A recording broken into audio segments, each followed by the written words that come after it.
تو ایک تو یہ ہے سب سے پہلی چیز رمضان المبارک کی آمد سے نیت انسان یہ کر لے،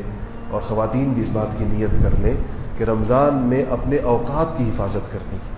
وقت سب سے قیمتی چیز ہے، اس کا ایک ایک لمحہ اس کا قیمتی ہے۔ یہ جن لوگوں کے یہاں رمضان صحیح گزارا جاتا ہے، کبھی آپ ان سے پوچھیں کہ ان کے یہاں رمضان کے اوقات کی حفاظت کیسے ہوتی ہے۔ دوسری چیز، رمضان سے پہلے کچھ اور چیزوں کو بھی اپنی انسان اس کی آمد سے پہلے دیکھ لے۔ ایک تو یہ ہے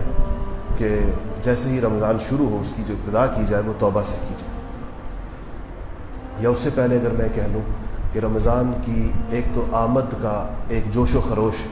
ایک اس کی آمد کا انتظار ہے، دن اس کے لیے جیسے کسی اہم موقع کا انتظار کیا جاتا ہے، ایک تو وہ انسان کی کیفیت ہونی چاہیے۔ دوسرا یہ ہے کہ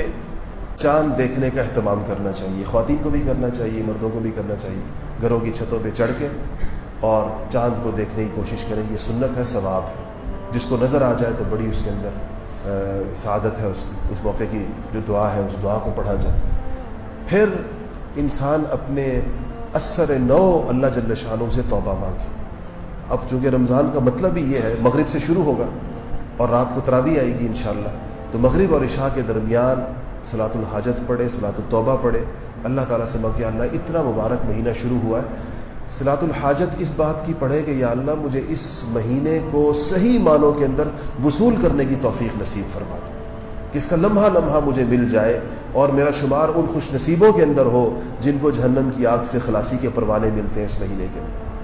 اور توبہ اس بات سے کرے کہ یا اللہ جتنے اوقات غفلت کے اندر گزر گئے آج سے پہلے،